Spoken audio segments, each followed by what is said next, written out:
Good morning, guys. This question is for Aiden. When we were talking to David Ajabo yesterday, he said that last offseason he came to you and said, I'm going to be in your hip pocket the whole offseason because he wanted to learn from you. Just wondering what you saw from him during your work together and whether that led you to believe he would have the type of season that he's had this year.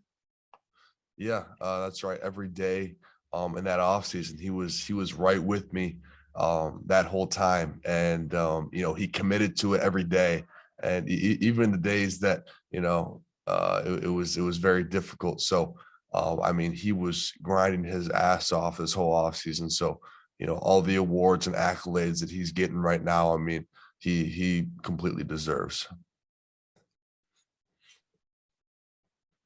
And next question is from Casey Jones. Go ahead, Casey. Good morning, guys. This question is for both of you. We all know the phrase, those who stay will be champions. Obviously, the words have different meanings for both of you. Can you please just describe what they mean to you each personally? I think they're pretty similar to both of us. I know Josh has got one more year on me, but he didn't win a championship his freshman year. So I mean, we both stayed, we both grinded. We are in it, in the hard stuff, we were in the mud. And we came out, and now we're both finishing up our careers and really putting a staple on our legacy here at Michigan, and now we just got to finish the job. Yeah, those words, like Aiden said, to both of us mean, everything, coming in here, as a young freshman earlier on, you've seen those words, but you've never really seen it acted out. And we were the ones, who stuck it out, who stayed through the thick, who stayed through the good and bad times and got to the end of the road. And, it means everything, and it feels good because we are champions and we still got more work to do. So those who stay with me as champions means everything. And it's a great feeling. The next question comes from Max Goldwasser. Go ahead, Max. Hey guys, this is for both you guys, so you can answer individually. Josh, you're a graduate student. Aiden, and you're a senior. I think a lot of players in your position, maybe not a lot, but we see it nowadays where players will decide to forego their bowl games to prepare for the NFL draft and the next part of their careers. Why was it so important for both of you to finish out this season with the team? I think that was never an option for either of us, and I don't think it mattered if we were in the playoffs or not. If we were playing in some other bowl, I think you'd see me and Josh both strapping up again because, we wouldn't leave our team out to dry ever, just for all the work we put in. Yeah, I mean, like Aiden said, like it wasn't even close to an option. We've been through so much as a team together throughout this whole season, ups and downs to get to the point we're at, and it's like the only way is to finish what we started, and that's how we feel. That's how this teams feel. We're just ready to go get it in a couple of days. And next question from Brad Galley. Go ahead, Brad. Hold on a second. Sorry about that. Go ahead, Brad. Thanks, guys. Coming in from Channel 7 back home in Detroit as a fellow Catholic leaguer who went to Brother Rice, St. Mary's, Divine Child for you two guys. You come from storied programs, storied schools. What's the vibe been like from your alumni community? Because there are a ton of guys that have come through those halls, and Aiden, a ton of women that have come through those halls too that have done amazing things. What's the support been like from the alumni base back home from those communities? The support has been tremendous, especially, from the Orchard Lake St. Mary's community. Everybody's happy for our success.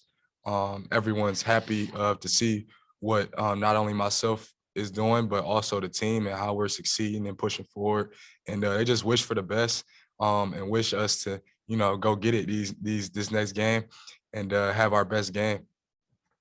Yeah, the support from Divine Child has been great. I got a lot of my old teachers texting me and stuff like that, wishing me good luck. All that good stuff. So it's really good to have them at my back. Next question from Lainey Higgins. Go ahead, Lainey. Hey there, guys. This is a question kind of about just scheme and how you guys think you'll match up. Because obviously, you're the quarterback you're playing against, Stetson Bennett, is a little bit shifty. He's proven that he can be creative in the pocket when, the play breaks down.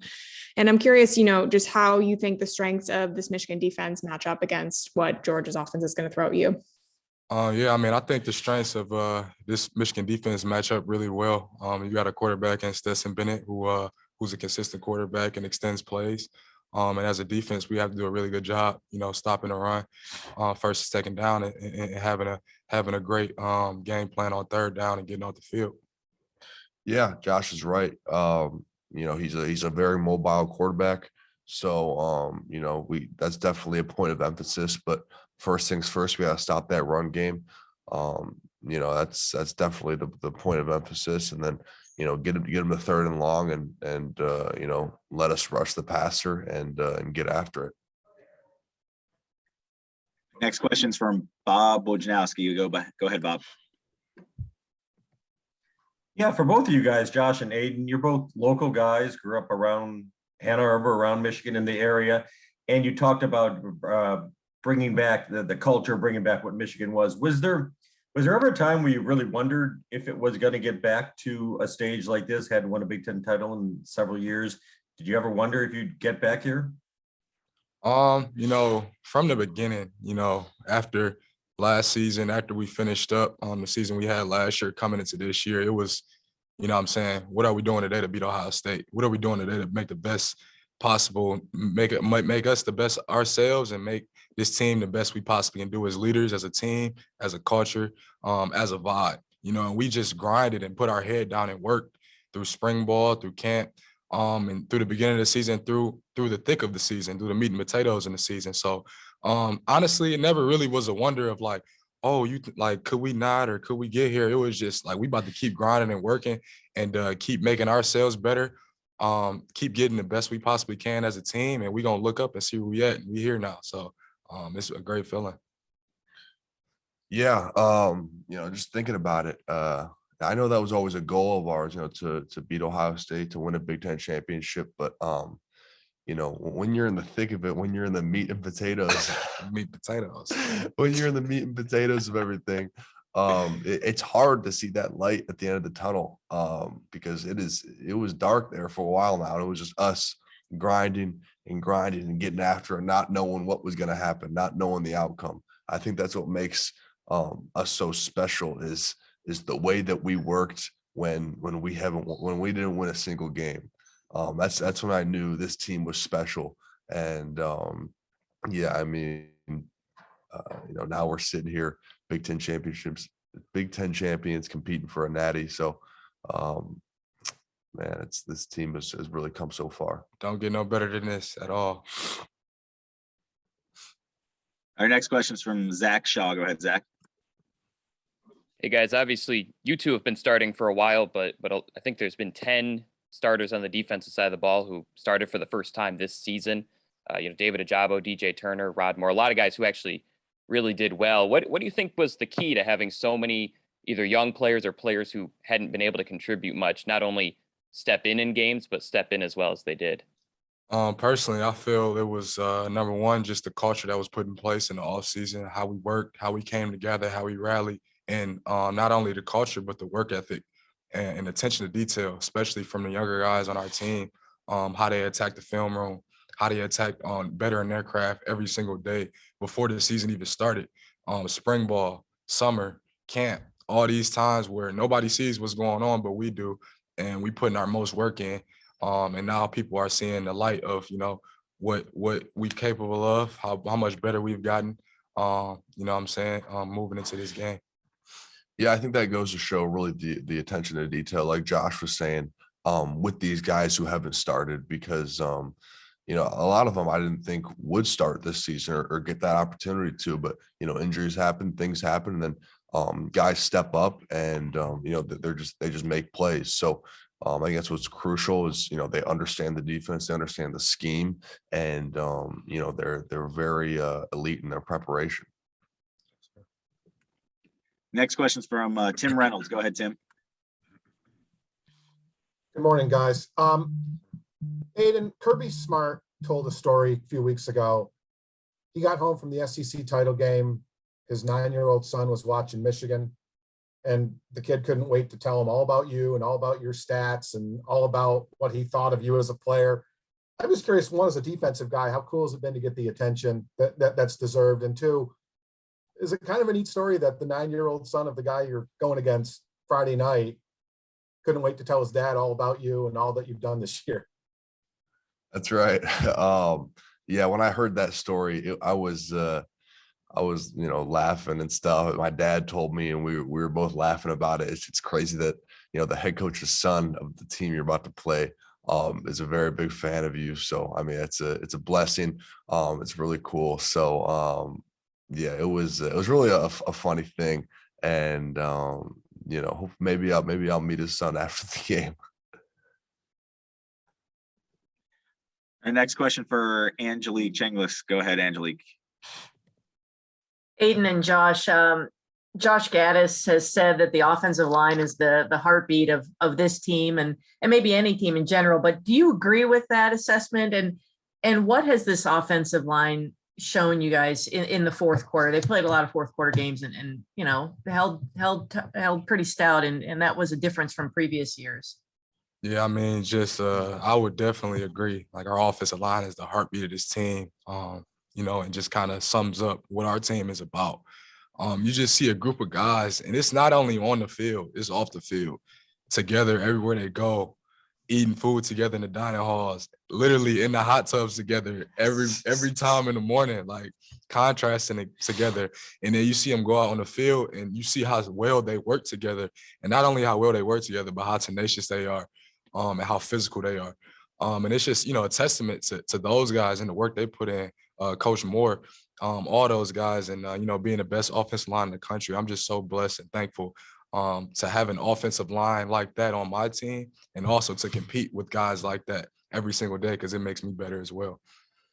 Yeah, I agree with Josh, and especially with the offense that we run with a lot of gap scheme, run game. If your offensive line isn't elite, it's hard for you to succeed. And so when we were just watching them on the sideline, it's always just so much fun watching them on the sideline and just chewing clock, running that ball, and you can really see. I think you can really see their chemistry on the field too. Even you see in that Ohio State game, the big boys, getting in the fight a little bit, protecting the boys. And you really see the camaraderie between them all, because they really all are all so tight, and you can see it during the games. All right, we're going to take two more questions here. Next one comes from Max Goldwasser. Go ahead, Max. All right, guys. So, Coach Harbaugh coming into the season, I think a lot of people were saying his job was at risk. He was on the hot seat. You have a 2-4 season last year. You lose 4 straight bowl games in the years before that, and he comes back and he wins Coach of the Year, the first in Michigan program history. Obviously he's proud of you guys, but how proud are you of him, and what can you say about what he's done to be able to rewrite that narrative for himself, for the team, and for the program as a whole? I'm so proud of Coach Harbaugh and the way he's adapted, the way he's just changed as a person, as a coach, throughout his years of me being here. He's a great coach, and he does a lot of great things. And just to see how far he's came, how far this team has came, in the position we are now, I couldn't be more proud of our head guy leading the way. Yeah, I agree with Josh. To do what he did this year, I think he brought in the perfect chemistry of guys this offseason, in terms of coaches, in terms of our defensive staff, which was changed up a lot. I think he found the perfect blend of guys, and it's really what makes a team work. That's part of it, is finding the right coaches, and he definitely did that this offseason, and that's a big head nod to him. And but also how he's adapted over these years, and how he's adapted towards the players over these years, and he's really he's a great guy, and a great coach, and we couldn't be more proud. All right, last question here for Lainey Higgins. Go ahead, Lainey. All right, last one for you guys. I kind of wanted to ask how you think the style of this team is a little bit different than some of the other Big Ten teams that we've seen in the playoff. Because, you know, the DNA seems like it's a little bit more old school physical football, more of an emphasis on the run game. Whereas, you know, the Ohio State teams in the past have been just loaded with these specialists, and that's been more of, you know, perhaps the focus. And I don't know, do you think that the different identity of this team, you know, sets it up to have a different kind of success, you know, in the semifinal? You know, this team is so special. And one thing I can point to in all seriousness is our togetherness, man. Like, we got each other's back, and we not only say it, we be about it. Offense, defense, special teams, we all have each other's backs and we play for each other. And I honestly feel like that's the separator with us in these games is we got each other's back and we're going to play for each other every single snap. The best possible chemistry of a team you can have. And I'm just blessed to be a part of it and ready to go get it these next couple of days. Yeah, and you know, our togetherness is really it's really a big factor. And you know, just going against that Georgia offense, I mean, we're gonna have to really execute and play our game if we want to have a lot of success. You know, they're a very talented offense, got a lot of weapons, and I think we're just gonna have to execute and do what we do and really just not do anything special. You know, we're a very talented defense. We got a lot of good players. So you know, if we go out there and just do our job, I think we can have a lot of success. All right. Thanks for your time, guys. I appreciate it. Thank you. Thanks.